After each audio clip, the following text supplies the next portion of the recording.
Before we get to anything else, we will be doing the Itty Bitty Tidbit Committee. What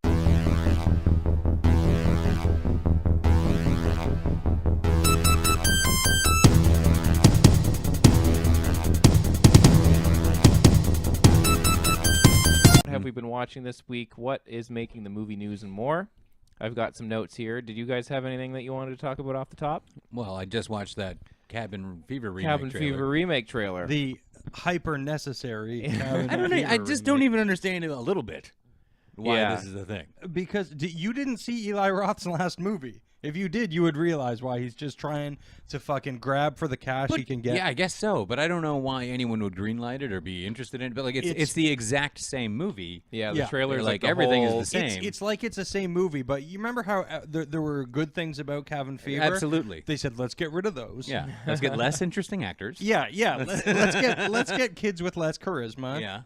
And I don't know, maybe there's going to be a fuck ton more boobs or something. Although I think there were some boobs. There were some boobs in I don't know what this could have. I have no idea why or who wants it. The kids. The kids want it. The kids want it. Is Pancakes going to happen again? And we must. We saw the seems guy. Like it. The kid, the kid sitting there with the bunny thing. Yeah. I just this is of all the remake things I've ever heard of. This makes the least amount of sense. Yeah. It's how old is this movie? 2002. 14 years? Yeah. Jesus. Yeah, come on, Eli. Yeah, Stupid. he's just producing it, right? Well, like what has he done? Like, since Cabin Fever, which is like, hey, this guy might have promise. Because I had a lot of fun when I went to see it in theater. Mark Two Riley Hostel was movies. the suggester of it. Went with him, and I was like, yeah, you know what? That's a good time. And then Hostel, I was like, yeah, gross. No thanks. Yeah. Somebody told me to see Hostel 2 because... They don't like you? Yeah. I watched it. Well, somebody said it was more interesting because it was like... they showed the other side of it, or something. Maybe more interesting, as in, I guess. Is it like Cube Zero? They show the other side. Is that what happens with Cube Zero? I Yeah. haven't seen Cube Zero. Yeah. Thanks for ruining Cube Zero. No, that's the whole plot. It's just like Cube, but no calories. Right. Good night, folks. Hey. Yeah, Hostel 2, maybe it's better. Neither of them are good. Yeah. But yeah, you kind of... Yeah, no, fuck those movies. Oh, yeah. The first one is just a joyless slog. Yeah. Yeah. Yeah. I urge you guys Is to that see over now? Is the gornography thing, is that done? I feel like it's kind of done. I feel like it. That sounds like Gorman pornography. And I think that's just begun. No, thank you. Yeah, I don't know. Well, that's the thing is that horror movies seem to be in a weird place right now. Yeah. Where they don't really seem to be being made... Well, like or like even on a like they don't seem to be making theatrical horror movies that much. Well, They except for make a like lot these of them, but they're The bad. Boy and like Ouija. yeah. Ouija made a shitload of money. But those aren't really horror. or all movies. the Paranormal Activity movies. They made so much money. I guess that's the That's new a fad, bummer. right? So that took the place of pornography. Because Let's take out all of the gore and everything else. Just keep the nography. They're making pornography movies now. Yeah. Speaking of horror movies, though, as you guys mentioned, there's not a lot of horror movies being made. I wanted to mention that I wrote this down as notes. There is a sequel to Mama coming. Yeah, that's right. But it's so you think sequel to Mama? Oh, gross. Yeah, that more movie was not scary very wigs. good. And then It's you called look at Mama 2, not the Mama. It's just dinosaurs. But then the news comes out that it's being directed by the team that made Starry Eyes. Right. Which Greg and I watched on the show and is a phenomenal movie. So good. So good. Yeah. And I don't Casey, know you why. need to watch Starry Eyes. Yeah, you really got to see Starry Eyes. Okay. I don't know. Yeah, those guys don't seem like they would just do some like low rent shit like this. Yeah. Particularly Neither did Guillermo del Toro until he made Mama. But well, he only didn't make produced. it. Yeah. He was just like, I'll take the checks. Yeah. Do I have to show up on set? No? Great. Enjoy your wigs. Yeah. But yeah, like for them to get involved, and I think they have something to do with the script too. So maybe something. I can't imagine what though. Yeah. Because I mean, the Mama story is fairly it's wrapped not up, isn't it? And also, it's not interesting. No, I mean, no. It's not like well, couldn't- that's a cool idea. Yeah, Let's yeah, explore that further. It's the same thing as every other fucking bullshit. Yeah. Yeah. What's scary about this ghost? Her hair. Really good. Sometimes her hair is on the floor. It doesn't belong there. Great. Yeah, I don't know. I didn't know they were making that, and I don't care. No. Yeah. Did you guys know that they were making 9 Lives? Did you watch that trailer? I saw that trailer. That's fucking the Kevin amazing. Spacey turns into a cat movie. Kevin Spacey's What? a You cat, haven't seen and this trailer? Christopher Oh Walken my has God. to deal with it. I'm sorry. What's happening? This is a real movie? It's a real movie. Is it a comedy? Is it like It's like from a talking cat? It's like Does the cat talk with Kevin Spacey's voice? Yes. I'm more interested. Does it? I can't remember if this. Does it No, have it Kevin doesn't. I don't Spacey's think it lips does. on the cat? Okay. Oh man. Yeah, you remember like those the cartoons where it was just a painting? And Yeah, Yeah. but the lips. yeah, go, yeah. wah, Just wah, get wah. Kevin Spacey's mouth on a kitty, and then you Or got just his whole face. yeah. Yeah. Just put his whole face in just the mouth. So it's got a cat face, but then Kevin Spacey's face in the mouth.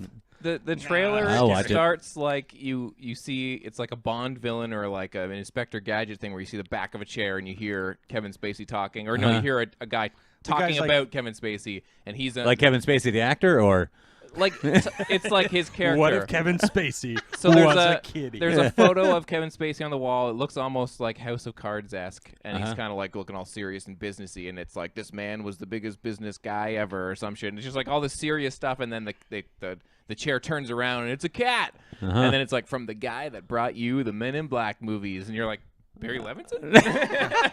Well, it was Barry Sonnenfeld. I would Oh, like yeah, to yeah. see Barry Levinson's Men in Black. Yeah.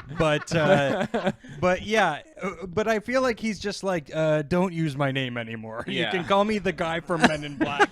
Just don't use my name. yeah. Yeah, and then it's a movie about Is it like a caper? Is it it's a kids movie? It's a guy. He's like, I'm trapped in a. No, it's an adult movie.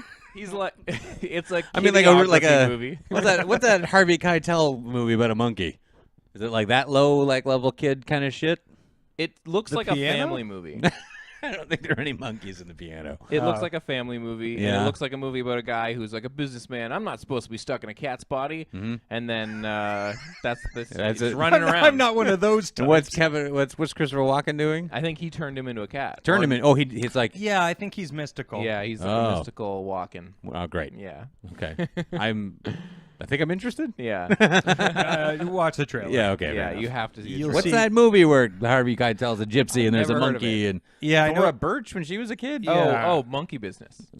I got that, that- DVD in a box of cereal. Because I know, once. yeah. Is that what it's called? It's called Monkey I Business. thought you were just being an asshole. No, or no, no. Monkey It's called Trouble. Monkey. No, they- Monkey Trouble. Monkey Trouble. Monkey Trouble, not business. Yeah. Nobody in the chat. Yeah, I got found it in a box. Monkey There was a concerns. weird time period where, well, Every movie had I a was monkey? buying cereal as an adult, and but there was DVDs in the box all the time. I got Monkey Trouble, and I got Spy Kids. Yes. And it wasn't a thing. They just showed up there. Yeah. Pretty good. Yeah. Mm-hmm. They were just like in underneath the cereal. No, I remember that because it would be like you'd always look for the movie you didn't have already. Yeah, You'd for be like, sure. oh, this one's got Weekend at Bernie's. I don't Get really this want to eat honeycomb, but I like this movie. Yeah. So Weekend at Bernie's. You can get Weekend at Bernie's. one. It was in one of the cereal boxes. Mm. Definitely. Yep. Um, Kids love it. Yeah. Yeah. Did you guys, speaking of kids, see that Netflix is making a Stretch Armstrong series?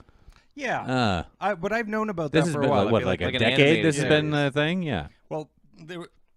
Excuse me. Excuse me. Everything inside of me exploded at once. Yeah, it was supposed to be a movie for the longest time, and now I guess they're making it into a show. Why though? I Yeah. don't know. Who cares about Stretch Armstrong? Who knows It's what not- Stretch Armstrong is other than people who are a little bit older than us? Yeah, like if you're gonna make a Stretch Armstrong movie, make a Stretchy Wrestlers movie because Yeah. that's our version of Stretch Armstrong, Uh-huh. and even that is outdated and Uh-huh. outmoded. Yeah, I don't know. And what? It's a. I think it is. You know what the toy I think is, it's right? gonna It's just be- a yeah, stretchy guy who toy. stretches Yeah. arms. I can't imagine what the story would be or It's why. gonna be anyone like would care. Fantastic Four, but with the only stretchy man. Yeah, but it's supposed to be Because fucking he's the part ridiculous. that's worked the best in those movies. Yeah. Mhm. Do any reports on who's gonna play Stretch Armstrong? I didn't see it. His arms are strong. Whose career is going down fast Yeah. enough Yeah. that they'll be like, If yeah, I'll do if that. Deadpool doesn't work out. Yeah. Ryan Reynolds would be Yes. like, I'm Stretch Armstrong. Wackadoo arms. Yeah, all right. That was all that I got for news from on my Yeah, my notes. it wasn't Did the you guys see busiest anything of else? news times, I feel like. Yeah. Yeah, no, I think that's it. That's all I got too. Yeah. Okay. So what have we been watching this week? Will you guys? I watched things. You watched some movies, some Yeah. TV shows. Yeah, What's going yeah, on? yeah. What? I don't know. You Fuck, go. I don't know. I watched the X-Files. Oh, X-Files is back. Oh, how many episodes are out that's now? terrible. The second one is tonight. Okay. What is this, Monday? Yeah, tonight? Tonight? Yes. I don't the know. second or the third, because didn't they put 2 out at once? Did they? I only saw Yeah. one. Okay. Yeah, it's I heard that people were disappointed with the first, but liked where it went. Well, I guess. while I Later? was watching it, I think I was a little bit better prepared because it had been out. I saw it about 3 days after it aired, and I knew that people were a little wishy-washy on the quality or like how good it was. I'm like, I remember the movies always being really disappointing. The first one was not too bad, but ultimately disappointing. And then the last one was just like, why did we do this? So X-Files always comes in like, it's the fucking X-Files. We don't know what we're doing. We're not sure. We didn't think this through. So my expectations were too high, and I just kind of thought about it like, well, it's possibly an ongoing series from this point. We're going to do 6 episodes, and just drops in like as if it's just a new start of a new season. Yeah. It didn't. Yeah. It wasn't too big. They didn't do too much. You got to get. Which is exactly what they should do. Absolutely. So I watched it. I really enjoyed it because I'm like, hey, that was an episode of the X-Files. Yeah. I missed those. Yeah, You know. right. So it was that because that was the problem with the movies is they just felt like really long episodes. Yeah. They didn't have enough closure or deal with enough for them to be super exciting or interesting or really part of canon. It's just like this long ass episode. And it's like, why did you make us fucking get so excited for this when this could have been just like a fucking season finale? Yeah. So yeah, it was not a lot happened, and what did was like, all right, that's a little crazy, but whatever. Yeah. Mulder and Scully, I'm good, you know. And also, then you can see as time has gone on that Gillian Anderson is a much better actor than David Duchovny. I heard about that. That He's he fine. He's basically- doing his thing. She's also much less horny. He's yeah, that fucking show.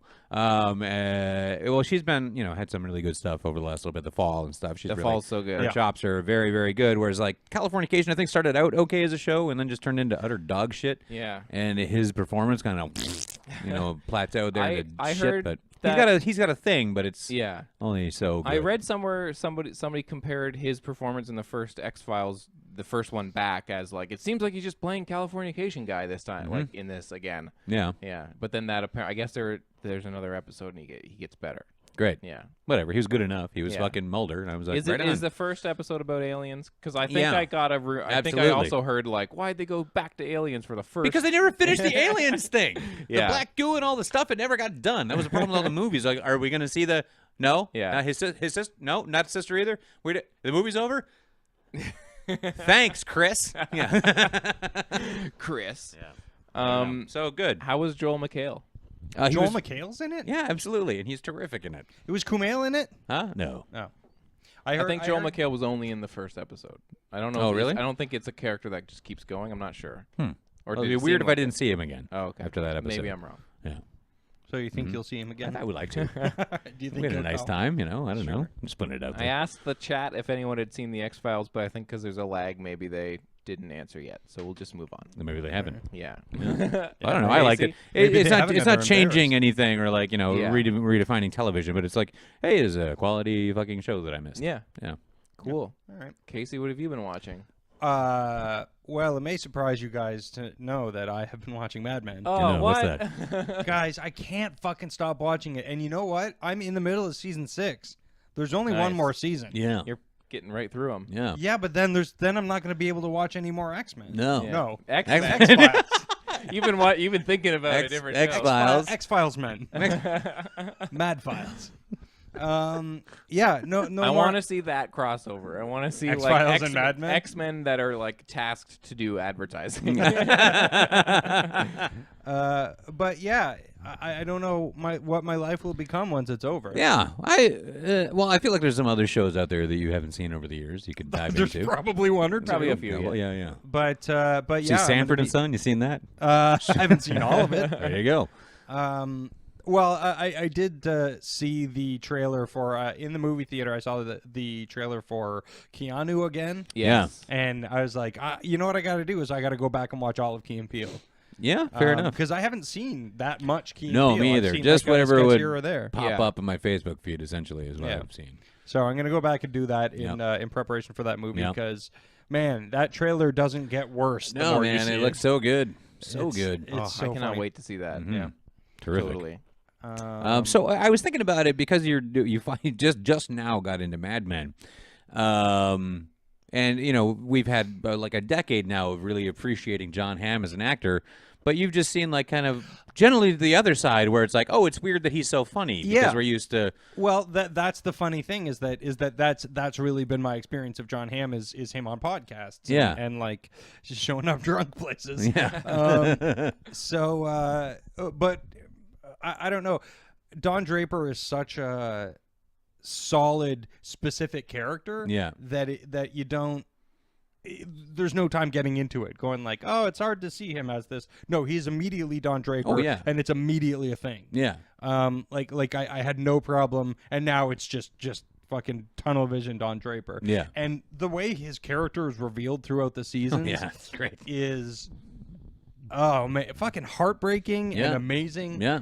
And like really a testament to John Hamm as an Oh, actor. he's really spectacular. It's Yeah. really quite a body of work Because he put there's together with this show. So many levels for him to play. Yeah. There's so many things he has to be doing. And so many things that could be played wrong and like super cheesy and terrible. Like particularly in the first couple of seasons when they really focused in on how he was nailing the ad work and how fucking good he was off the top. You know, Yeah. like the carousel episode. Oh man, like if that's But- handled a little bit off, it is the It's worst. like, but it's a God. complete home run because he's Yeah. he's so dialed in. Really It's good. fucking brilliant. So it's really cool, I think, that you get to now, like, I have a wide experience of John Hamm's work, but, like, mostly the comedy stuff or some podcastings here and there to finally see the thing that broke him loose. Yeah. Yeah. Yeah. Boy, And is it's he huge. good. Yeah, It's enormous. fucking huge. It's not just him, it's everybody. Oh, no, it's a superb cast. There's no weak link anywhere. And there's people who show up. Like, I didn't know Danny Strong was on it, but because I didn't know that he was acting still, I thought he was just mainly doing,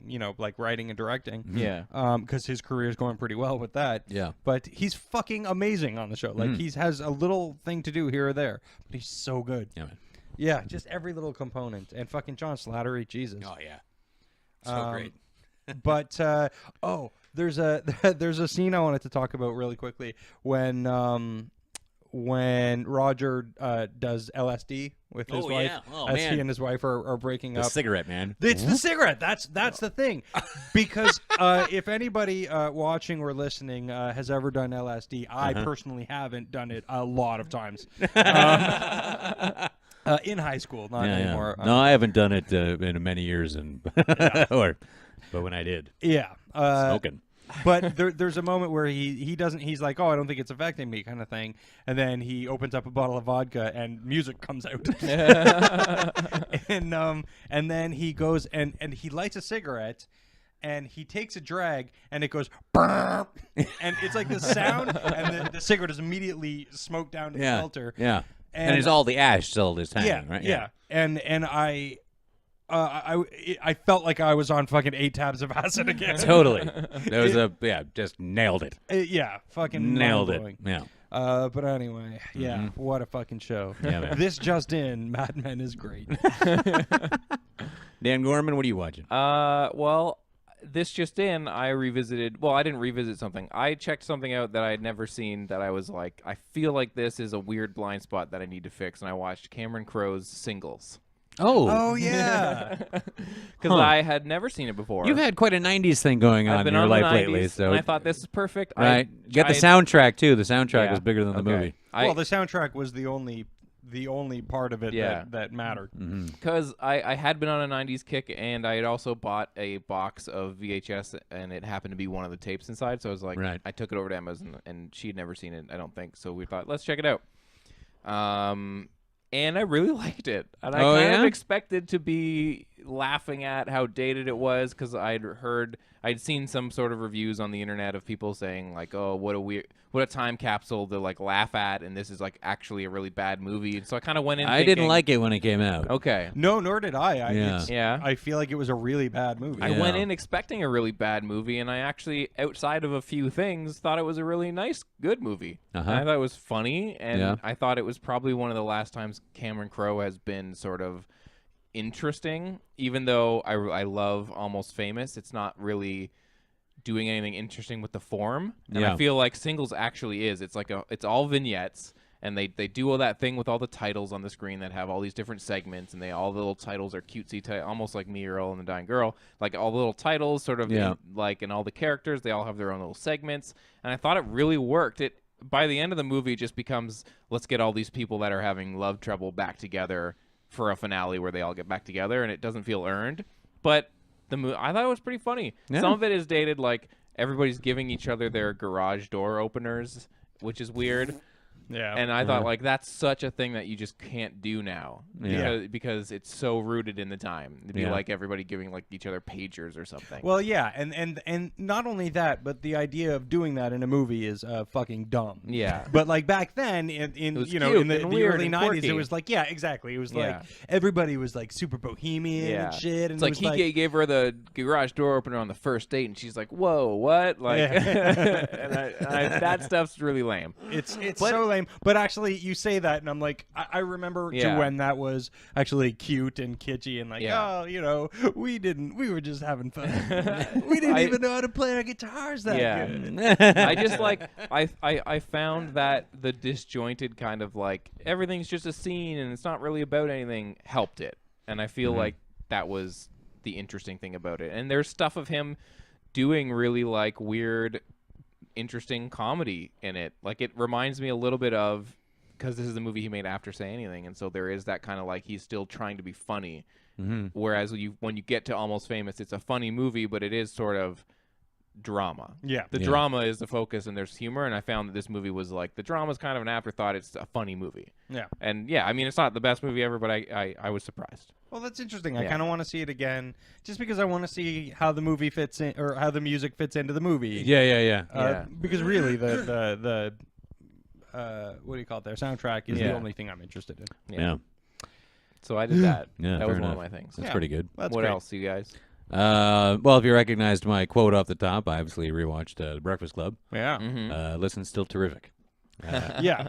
That's just, I'll watch that movie every couple of years, probably my whole life, and just love it every time. And it's got problems. There are things that like, well, this wouldn't happen. I just had the strongest urge to slap you in the face. Yeah. But I can't. But it shouldn't not do any of these things. Like it all has to kind of go that way. Well, like what would you say is a problem?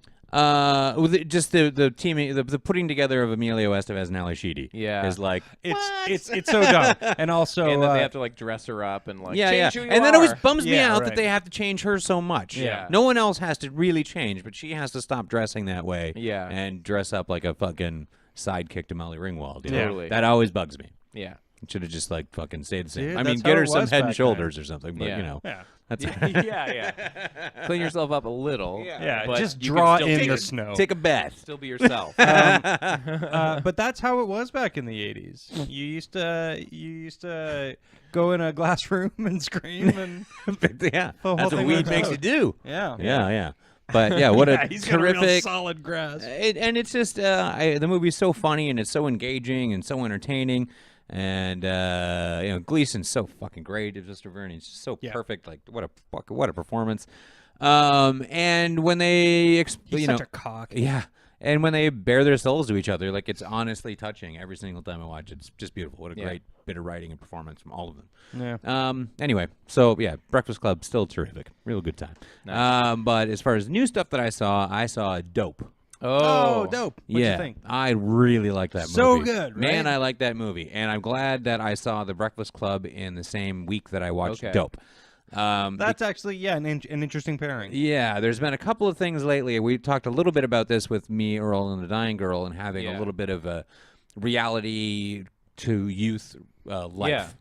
Or something that felt earnest about it anyway. And that's there's things that happen in John Hughes movies that are just too big and too totally insane. Like Ferris Bueller's Day Off. It's not going to happen to anyone. But there was something about the sentimentality or the mindset of those films that really was keyed into the youth, and that's why people from Still generations watch them. past that, so they didn't go for their teenage movies because they were garbage. They'd go back to John Hughes, and the life really extended for those movies. And there hasn't really been anything to take that place yet, but I think maybe we're getting there a little bit. Maybe it's the right performers, maybe it's the right filmmakers finally having an honest voice, not trying to, I don't know what was going on at the end of the 90s, just the worst movies for fucking teenagers and just garbage. But so Dope, although it gets a little too scattershot with a couple of things near like the third act, I felt like it was a little bit like trying to cover too many bases. but I just didn't care at all. Just there were narrative problems I had with the movie. It's never but not watchable. no, it's always watchable because that cast is fucking fantastic. Those fucking kids. Holy and that shit. That one kid, I don't remember what his name was or anything. But he really had to fight his way back because he was in LOL. Oh no! Which kid? The lead guy? No, the other guy of the three of them. The little nerd guy. Yeah, the guy from Grand Budapest? Wait, that's that kid? Yeah. Seriously? Yeah. That's that kid? That's that kid. I'm going to say it one more time. That's that kid? Well, I will be goddamned. Yeah. Because he's fucking great. Yo, he's so good. But so not good. in LOL. Yeah. I'm just bringing the cast. Well, now I'm up wondering here. if that's the same kid because he was just in another thing I saw. I'll bring it up on IMDb. All right. Yeah. Tony. Tony Revolori. Revolori. Hey. Yeah, that's him. Okay. And then Shamik Moore, who's the lead in this movie. Fuck me. I'm so curious to see where this guy goes. Like, that is someone who is wildly talented across the board. Yeah. There's a million things going on that he does in this movie that if you just kind of step away and just think about what the performer has to do to sell that or be that or execute that, this guy is wildly talented. And how sort of nuanced his performance has to be. Absolutely. And to carry the whole movie. It really, where we feel like this is a little bit more of a comedy or a little bit more of a drama now, completely relies on how he reacts to the situation to make you feel comfortable with riding through, getting into some serious fucking shit where people are getting shot. Yeah. But then you can still be on this side of it and laugh at these jokes because things are just silly here. Yeah, it balances itself. Wow, really man, nicely. that is a fine line to walk. Yeah. And then even the closing credits, man, that guy's a terrific dancer. Really good. I've been meaning to watch Dope. Man, I loved it. I just loved it. The soundtrack was so good. All I want to do now is listen to 90s hip hop. Yeah. And then what do we got here? A$AP Rocky, amazing. Yeah, he's great, right? Fuck, man, he was so good. And then what is that kid's name? The guy who was in Short Term 12. And fucking Stanfield or something. Yeah, Stanfield. he's not a big Keith role in this. Stanfield, I Yeah, think? that's it. Yeah. Fucking yeah, he's great too. He's amazing. Like that fucking guy needs to be huge. Yeah, absolutely. This whole cast, there's just Physically. just bigger, buddy. Bigger. Keep eating. Make him a larger human being. Definitely one of my favorite movies of the year. No question. Nice. So much fun. Yeah. Laughed my ass off. It has something to say, and it just feels sincere. Yeah, absolutely. Yeah. And the music written for their band was written by Pharrell, and I guess performed by Pharrell, and it's fucking awesome. Nice. I find it a little cute. It is pretty cute, but in context of the movie, Yeah. like I don't think I would go listen to that. But watching it in the film, movie, I'm like, amazing. Yeah, know? and it's believable that that's the kind of band that they would be. Totally. Yeah, it's great. Really, really good. I couldn't recommend it enough. Yeah, I need to watch that. Yeah. You could have a pretty good back-to-back with that and me, Earl, and the Dying Girl, I think. Yeah. You know. I rewatched that. Watch Earl So first, good. so you have the little pick-me-up to go into dope. That's what you need there. But speaking of 90s, I want to jump in here. I watched a movie that I had never seen from 1997 called The Edge.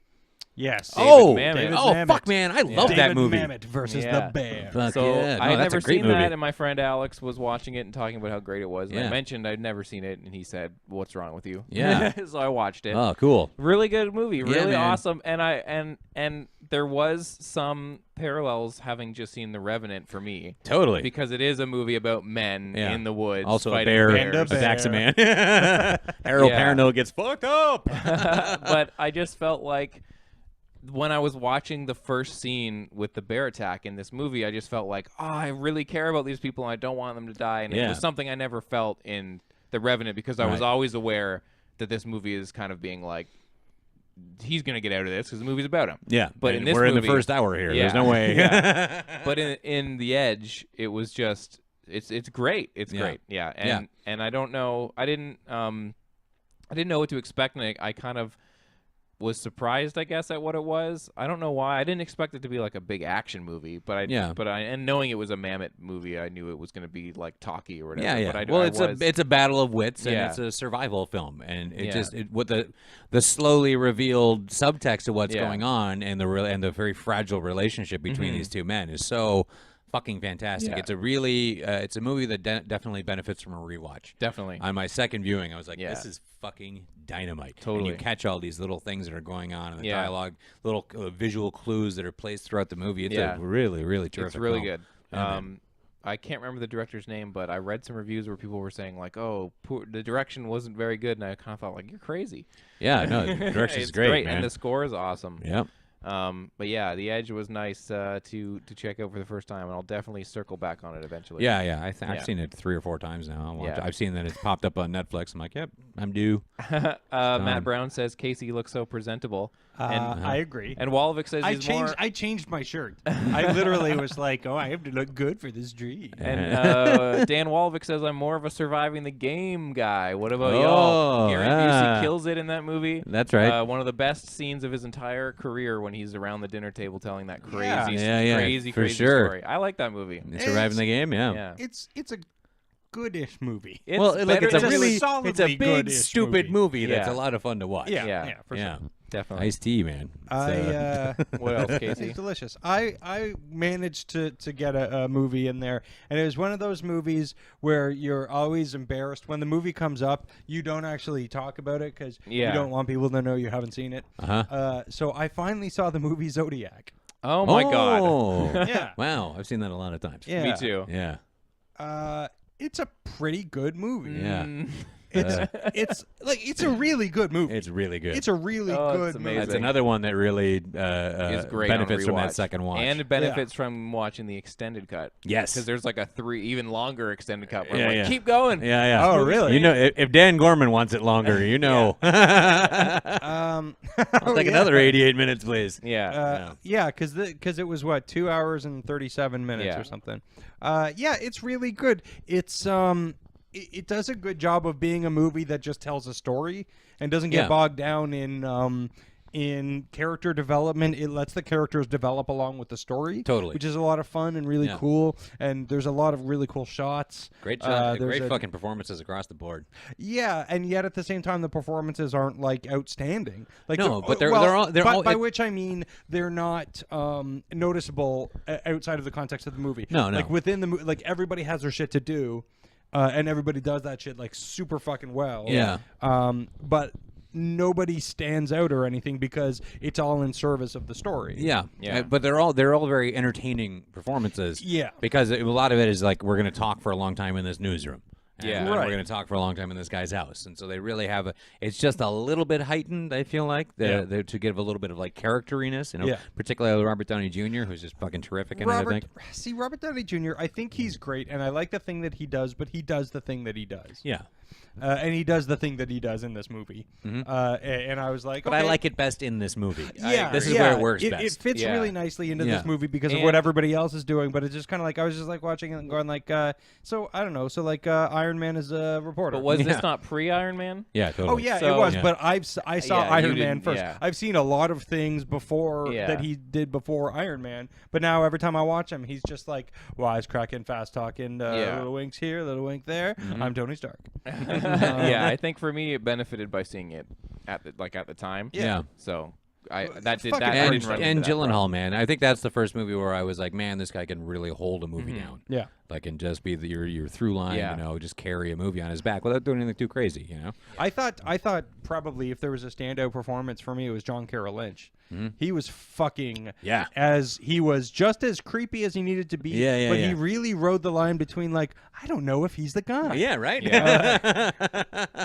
So he was great. Charles Fleischer was another one of those where it's just kind of like, he's creepy. Oh man, that scene's awesome. Yeah, it's fucking tense as shit the whole time. Myos was like, he has a basement in California. I had to go to the washroom so bad in the movie theater when that scene was on, and I was like, this is literally the most important scene. I can't. I saw it in the theater, and I went with Athena and our friend Zach. And Athena was still bartending then. And we're like, oh, we'll catch a movie before work, right? And then we didn't realize how long it was, and the movie's like wrapping up, like not wrapping up. And she's like, I have to fucking go to work. And I was like, I'll see ya. Which is funny because like, you are like the most supportive husband guy. But for that movie, you're like, I don't have to go to work. It'd be a shame for me to leave Zach here. So like, she didn't see the end of the movie for like a long time. Oh, that's a bummer. Oh, it was a bummer because I came back and she's like, so was it great? I'm like, yes, not that great. That looked pretty great. You should probably watch it really soon. But now we've both seen it a few times. It's one of those ones that we have to kind of put the brakes on. Like, let's not overdo Zodiac. Well, I think that movie got robbed at the Academy Awards. Totally. For like a year afterwards, I kept saying if something that came out in like February or March didn't get in the Oscars, I was like, got Zodiac. Damn it. Yeah, right on. Yeah. So anyway, good one. Yeah, it's very good one. What else? Anything else? What about you? I watched one other thing. I watched a made-for-TV movie, another on my made-for-TV movie kick. I watched this film called Fallen Angel, starring somebody that I noticed. It carries on the heaven theme, too. Yeah, that's true. Starring Dana Hill, who I immediately recognized as, I was like, where have I seen this person before? And then I was like, it's European Vacation. She's Audrey. Oh. Yeah. And after European Vacation, all she's really done, aside from a couple movies, is voice work. Huh. And I watched this movie. I had no idea she was going to be in it. I feel like she had a tragic life. I feel like something happened to her, to the actress. Well, this movie is, speaking of tragic, it's so hard to watch, but it's just it's like when's it from? It's from 1981. It's kind of like a drama of the week that borders on after school special. Why did you watch this? Because why do you watch the movies you watch? Because I really like made-for-TV movies, and I look around. Like, there's a lot of writing about ABC movies of the week and stuff, so you can find sites that have big lists of, like, here's the good ones, and it was one of them, and then I found it on YouTube, and I was like, it's an hour and 15 minutes, I'll put it on. And it sounded like it was going to be interesting, but it is about Dana Hill plays a really young girl who Not a really old man? Not a really old man. Okay. Who just graduated junior high. And is next year, like just is graduating into junior high, so she's going into grade 7. Yeah. And her dad recently died, and her mom has a new boyfriend. Her home life is all kind of fucked up. And this guy, played by Richard Masur. Richard Masur. Mr. Masur, sorry. Mazer? Is it Mazer? I don't know. Let's all. Who's another recognizable face? It's the United Colors of Richard Mazer. Yeah. He plays this guy. I like him. He's great. You won't like him if you watch this movie because he plays a pedophile. Oh. And he teaches a baseball team. And God, I never want to see Richard Mazer play a pedophile. What does he teach the baseball team? He runs a baseball team. He teaches a baseball. He teaches them baseball. Coaches, whatever. We're finding a lot of humor in this movie about pedophilia. Let's get away from this. But basically, it's just like a made-for-TV sort of drama about she's having trouble at home, and he comes in and kind of is like basically gonna take her and like groom her, and it's fucking hard to like watch. A monkey? Groom her for pedophilia, not like a monkey. Keep trying to make jokes about this movie because it's literally not funny in any scene. He's like this, like it is really good until it becomes an after-school special at the end where they're like, no, we're not saying every coach is a pedophile, but like they're out there and all these monkeys are. Yeah. But like you won't believe what they've been doing. Like there's a court scene at the end and they basically say like guard your children or whatever. But until then, it is like a really good drama, but it's really hard to watch. But Dana Hill in particular is phenomenal. Like she pulls off some scenes where I'm like, I don't think anyone else can do this scene, and you're a child, and like you're nailing this, like the emotions of this insane situation. It's really good. It was nominated for a Primetime Emmy, but it was good, but it was Emma and I just kept being like, oh God, like it's just hard to watch. Yeah. So Sounds it is like good. a real Brian song. It's on YouTube. Now Tom brings up an interesting point. With all of this time that you spend watching after-school specials and shit, fucking watch Breaking Bad. Yeah, just watch Breaking Bad. What? Who? I will someday. No, I don't believe you. Breaking Bad's not an hour and 10 minutes. No, but no. And this movie that I read you good don't reviews have to about watch is. it all at once. Yeah, I know. The watch it in episodes are all an episodes. hour long. There's lots of other They're things less than out an in hour the and 10 world for me minutes. to see. I have no excuse. I agree, but I got other things on my list. Every once in a while, it's like it's just the elephant in the room. Every once in a while, well, the it's not the podcast elephant is in the going room to for explode. Yeah. for Matt Brown, who anytime I review something on Letterboxd, like comments, watch Breaking Bad. But I got like a watch list of like hundreds of movies I need to get through. Mm-hmm. Breaking Bad's on the movies top such of there. as Fallen Angels, starring Dana Hill. Yeah, it was a great movie. That is the thing that fucking mystifies me about you, especially as a guy who doesn't have a lot of my own free time anymore. Yeah. Just the way you use your free time and the movies that you watch, completely free of irony. Yeah. It makes you my hero in some senses, And also- it makes me want to study. Yeah. I can't. I have a weird, like, compulsion to be like, what movie have I not seen that I need to, like, all of a sudden now I need to see? Like, if you open up What movie can I be the only person who's ever seen it? Like, because I know that there's these movies out there that, like, I'm going to love, but I don't know about them yet. Yeah. Yeah, I get that. That So blows my yeah, mind. if you watch, like, if you open up my watch list on Letterboxd, it's like there's all these themes. Like, you'll scroll through it and you'll see, like, okay, that was when Dan watched that one Yuppies in Peril, like, single white female, and then you'll see the stream of I just found all of them and added them to my watch list, and then I'll go through them or whatever. And then I was reading about ABC movies of the week, and there's like 20 of them in a row on my watch list. I'm like, oh, I'll get to these eventually. You certainly are a fucking weirdo. Yeah.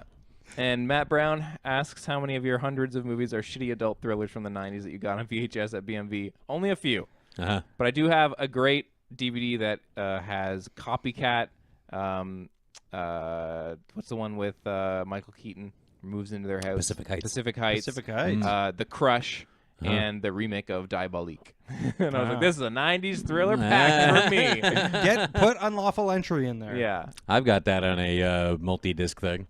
Unlawful Entry. I remember that being a great movie. Yeah. Not listen. a great movie. No, but it's a very you know. watchable one. Yeah. Mm-hmm. Yeah. Yeah.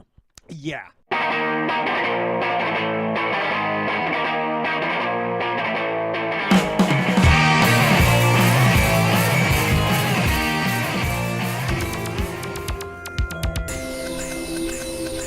This has been a presentation of the Modern Superior Media Network.